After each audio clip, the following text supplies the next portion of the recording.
Office में पानी आ जाने के कारण सर वहां से ऑफिस शिफ्ट करना पड़ेगा। इन सब को नीचे से टॉप 10 जो है स्पष्टीकरण लीजिए और सबसे स्पष्टीकरण लीजिए और कैसे सुधार होगा।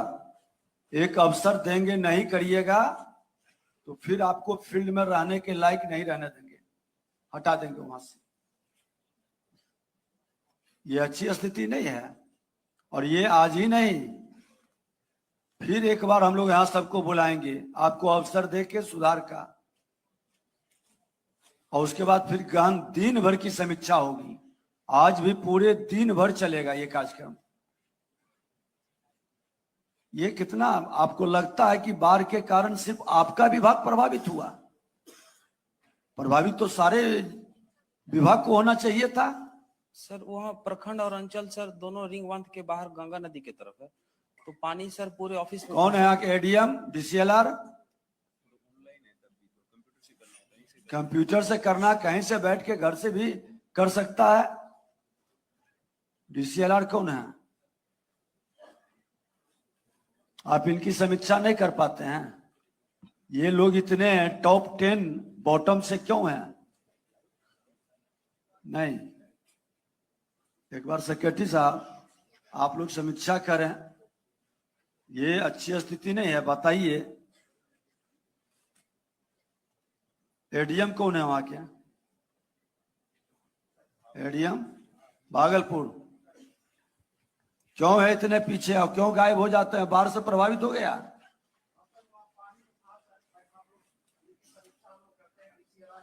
तो लैपटॉप पानी पर चलेगा कि लैपटॉप घर पर भी चल सकता है? नहीं सर, ऑनलाइन सिस्टम सर कहीं से भी बैठ के कर सकते हैं। सर बिल्कुल सर हम लोगों ने इनकी समीक्षा किया है सर, और इनको हम लोगों ने बहुत कई बार चेतावनी दिया सर। इनकी थोड़ी सी लापरवाही है सर। स्पष्टीकरण लेकर के काम के योग्य नहीं है तो इस पर विचार करिए। सर जो लोग असफल हैं अपने काम में, फिर उनको काम पर लगाने की औचित्य क्या है? सर हम लोग करते हैं सर, एक समीक्षा और करते हैं सर हम लोग। और इनका बहुत छोटा सा 4 पंचायत का तो इनका अंचल है सर, इनको करना चाहिए सर। देखिए, सबसे बड़ी दुखद चीज है कि अभी आपराधिक कानून अगर जो हम लागू कर देते, हमारा माननीय मुख्यमंत्री जी के निर्देश पर कितना सिस्टम को ठीक से बनाया है, आपने जमीन पर उतारा नहीं। अगर जो थाना और सीओ मिल करके जालसाजी करने वाला, फर्जी दस्तावेज का उपयोग कर रहा है, धोखाधड़ी कर रहा है, षड्यंत्र, झूठा शपथ दे रहा है, हम उस पर एफआईआर शुरू कर दें तो आधी ये झंझट अदालत की घट जाएगी। क्या घटेगा कि नहीं जी? कौन कौन इस बात से सहमत है? हाथ उठाइए तो। सब सहमत हैं। और जो सहमत नहीं है वो खड़ा हो जाइए। जो सहमत नहीं है वो खड़ा हो जाइए। एक व्यक्ति खड़ा है, बताइए। अच्छा बैठ जाइए, अब बैठ जाइए, आप तो महान हैं। कौन है इस बात से सहमत कि नहीं, इस सबसे नहीं होगा, अदालत का बोझ कमेगा नहीं? सीओ का हो, डीसीएलआर का हो, एडीएम का हो, डीएम का हो या कमिश्नर का हो, उसका बोझ घटेगा कि नहीं? फर्स्ट स्टेज पर ही हम एफआईआर कर देंगे। और सीओ अगर जो भी बजाबते पूरी तहकीकात करके जांच करके थाना को दे देगा कि आप एफआईआर करो मिल करके, इसमें तो धारा भी बता रहा, फोर्जरी में आईपीसी 467, 468, ये बीएनएस में 336, 337। एक बार जिस पर एफआईआर हो जाएगा उसकी अरेस्टिंग हो जाएगी। हिम्मत करेगा कोई फोर्जरी करने का, फर्जी दस्तावेज उपयोग करने का? उसमें भी आईपीसी 471 है। आप लोग आज तक इसका उपयोग क्यों नहीं किए? ये कितना दुखद दुर्भाग्यपूर्ण है। कौन कौन लोग इसका उपयोग करेंगे? एक बार हाथ उठाइए तो। सब करेंगे।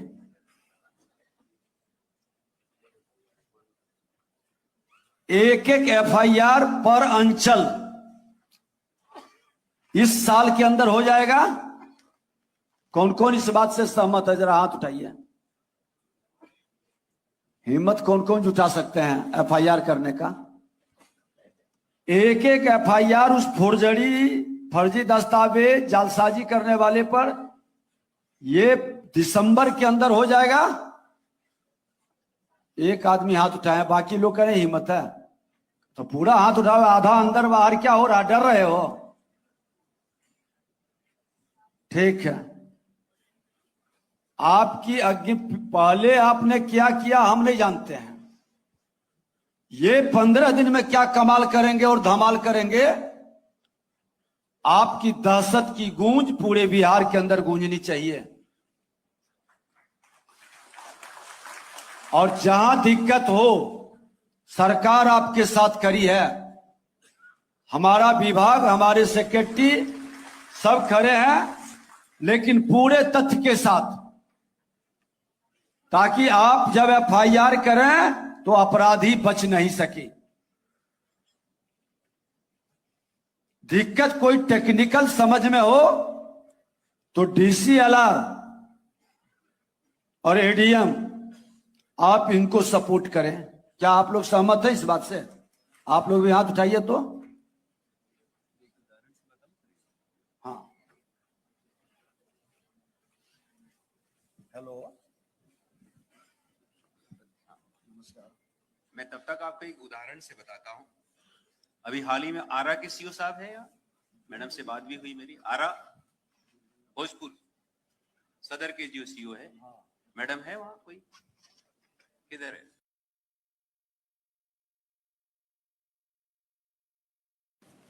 हाँ मैडम, एक केस जो मैंने अभी मेरे पास आया था, चकबंदी के अधिकारी यहाँ बैठे भी हैं। चकबंदी से फर्जी चकबंदी का कागज दिखा के उस बंदे ने, IIPA का जो कौन वो बंदा था, वो जो हमारे पास शिकायत लेके आया, चकबंदी का फर्जी कागजात दिखा के उस बंदे ने, उसके विपक्षी ने रजिस्ट्री कराया और रजिस्ट्री के आधार पे आपके यहाँ म्यूटेशन दिया। इसने प्रोटेस्ट किया और उसी क्रम में हम लोगों ने जांच किया, आपको वेरिफिकेशन करा के भी हमने यहाँ से भेजा कि वो फोर्ज्ड चकबंदी का कागज करके दूसरे के खेसरा नंबर भी उसमें चढ़ा के फोर्ज डॉक्यूमेंट के आधार पे उसने रजिस्ट्री कराया। वहां तक तो ठीक है, रजिस्ट्री कराया, गलत तो वो उसको रजिस्ट्री वाले देखेंगे, वो फोर्जरी का केस करे। लेकिन आपके यहाँ म्यूटेशन का अटेम्प्ट जो किया उसने फोर्ज डॉक्यूमेंट्स के आधार पे, और वो स्थापित है हमारे ही विभाग के चकबंदी निदेशालय के ऑफिसरों के द्वारा सत्यापन करके आपको उपलब्ध करा दिया गया। ऐसे मामले फिट है जिसमें हम लोग, अगर सरकार के अधिकारियों की आंख में धूल झोंक रहा है कोई आदमी फर्जी कागजात के आधार पे, तो जो सर जिस तरह से बोल रहे हैं, हम लोगों को आपराधिक जो आप जो शांति परिशांति बनाए रखने का 126 BNS या 163 जो 144 को लगाते, वो तो सिर्फ लड़ रहे हैं लोग उसको शांति बनाए रखने के लिए। यहाँ लड़ाई नहीं है, लड़ाई चुपचाप गलत डॉक्यूमेंट के आधार पे जो हम ही लोगों को अटेम्प्ट कर रहा है, कभी हम पकड़ पाते, कभी हम नहीं भी पकड़ पाते। लेकिन अगर जो गलत हमारे यहाँ प्रस्तुत कर रहा है, अटेम्प्ट करने वाले आदमी को पहचान करके उस FIR वेल ड्राफ्टेड FIR करे, तो ऐसे अटेम्प्ट करने वाले लोगों की संख्या कम हो जाएगी। और हम लोग जो बेवकूफ बन रहे हैं या गलत काम हमसे भी हो जाता है, क्योंकि हर डॉक्यूमेंट को वेरीफाई करना संभव नहीं होता है। हम लोग भी सुरक्षित रहेंगे।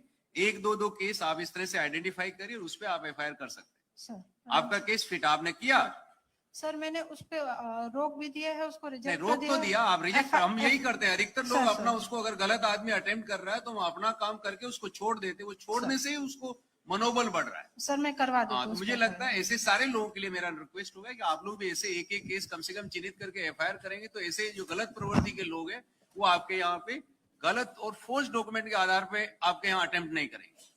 Thank you. अब मैं माननीय, अब एक चीज, सभी DCLR के यहाँ एक लीगल एडवाइजर रहता है, आप उनसे भी सलाह लेकर के, DCLR की जिम्मेवारी है कि हर अंचल में जो केस हो उसका प्रॉपर मॉनिटरिंग कर लेंगे और उनको मदद करेंगे सभी CO को। क्वालिटी FIR हो, हाँ, क्वालिटी गुणवत्तापूर्ण FIR हो, स्कोप नहीं बचे। इससे हमारा अपराध भी रुकेगा बिहार के अंदर, और जो थाना निष्क्रियता अपनाएगा बजाबते हम DGP को उसका एक डिटेल बना के विभाग के द्वारा भेजेंगे। थाना के भी गैर जिम्मेदारी लापरवाही को हम लोग गंभीरता से लेंगे, लेकिन पहला पहल अपने विभाग से होनी चाहिए, इसको एक बार देख लें। अब मैं माननीय उप मुख्यमंत्री महोदय से अनुरोध करती हूं कि वह अपने उद्बोधन से हम सभी का मार्गदर्शन करें।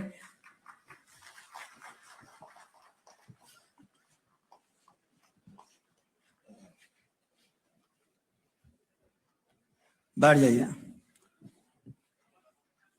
राजस्व एवं भूमि सुधार विभाग के तत्वाधान में आयोजित भूमि सुधार जन कल्याण कार्यशाला में मंच पर उपस्थित विभाग के सचिव श्री जय सिंह जी, श्री गोपाल मीना जी, सह निदेशक चकबंदी श्री राकेश कुमार जी, निदेशक भू अर्जन श्री कमलेश जी, सचिव सह निदेशक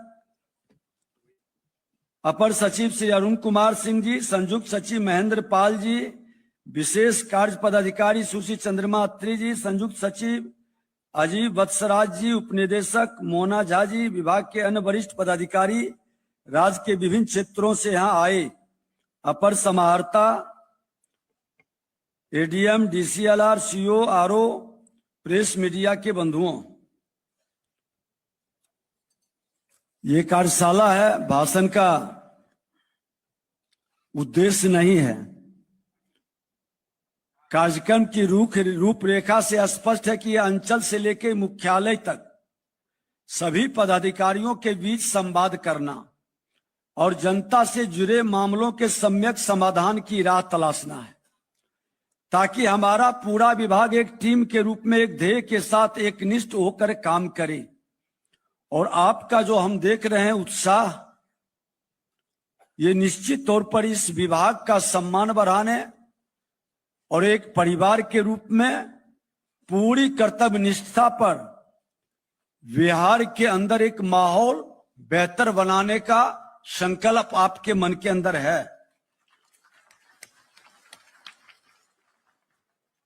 विभाग के मंत्री से लेकर अंचलाधिकारी तक हम सभी लोक सेवक हैं। हम जनता के पैसा लेते हैं,